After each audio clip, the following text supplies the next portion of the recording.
What's up everyone, welcome back. So I had a recent suggestion about making an arrangement and also naming the succulents while adding them to the arrangement, and I thought this is an excellent idea because there is a lot of learning, especially when you're making arrangements. So in this video we are going to make an arrangement with very common succulents. I'll try my best to select common succulents so that they can be readily available in any of your local nursery. So here we have our concrete pot that I had made. The measurements are 8 centimeter depth and 8 centimeter width. It has a good width, so we can put couple of succulents together. Ideally, I tend to use this type of pot only to house one succulent, but you can definitely add few more. So this is the pot. It has a drain hole. Earthen pots are considered one of the best type of pot for succulents, but you can even go with plastic containers as well. So the most important thing, you need to have a drain hole in your succulent pot. We are going to cover it up with a piece, and now we will start filling in the soil mix. Now guys, I'm not going to be talking about how to make the pot or how to make the soil mix because I already have a video on it.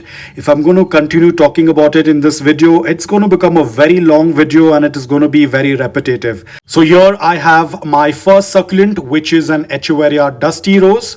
Now let's talk about the placement of this Echeveria. This Echeveria tends to grow very wide. It will not grow vertically tall, but it's going to grow horizontally wide. So you want to ensure that your pot is large enough to accommodate it, because this arrangement that you are making is going to last for another 2 years, 3 years, or maybe 4 years, depending upon your environment and climate and the type of care that you're going to provide. We won't be touching this arrangement anytime soon, so we want to ensure that they are placed correctly. Now this is the filler in this arrangement. Basically, this is going to be the focal point of our arrangement. This is going to be the filler. Now if you're going to place it in the center like this, it is not going to give you any room to push in other succulents. We want to ensure that there is enough growing space for the other succulents that we are going to be adding in this arrangement. So if you are planning to just keep a single succulent, then you can keep it in the center, but over here we are going to add few more succulents.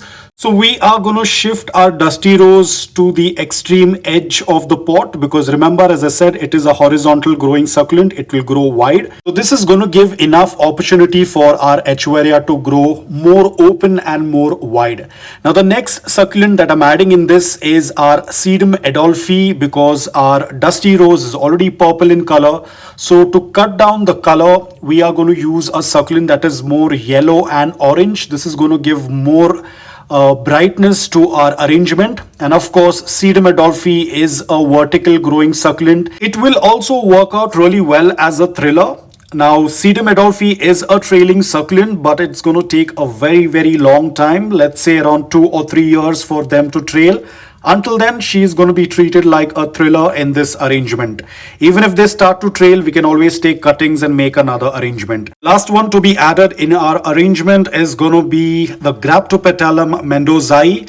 These are very versatile because they can work as fillers as well as pillars, because they have a high tendency of trailing once they start to mature. So we're going to try and push them in. Now remember, these do not grow very large. The one that I just put in is the last size that they tend to grow, and after that they start to produce pups and grow in a clump. So these are not going to give any competition to our large dusty rose, because dusty rose is going to turn probably 3 or 4 times of what I have it right now. And the Sedum Adolphi, of course, it's going to grow taller and will start to branch out, and that's it. We have our Graptopetalums, we have our dusty rose and our Sedum Adolphi. Now of course, the dusty rose have very thin leaves, so what about watering? We do not need to be worried. Both the other succulents are capable of handling the same type of watering what a dusty rose requires.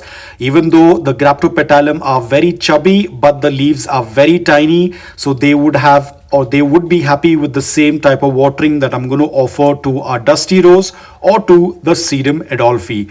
Now I'm just going to be placing two decor pieces in the arrangement. I'm not adding any more succulents. Now it may appear that I can still add another one or two succulents, but I'm not going to do that. I'm just going to keep it very simple with minimum succulents. All I'll do is add another piece of decor, and that's about it. Now you might feel that it looks very scanty. There is a lot of potential to add some more succulents, but remember, we want to keep it simple. We do not want it to get congested. Remember, this is not a short-term arrangement, or it's not a temporary arrangement.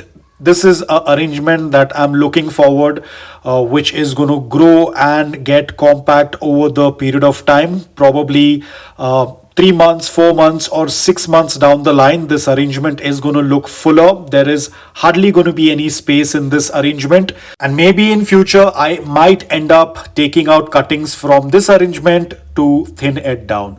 So that's it for today, guys. I hope that you liked this video. If you did, please hit the like button, and if you're new to my channel, please consider subscribing to it. Until then, take care, stay safe, and keep planting.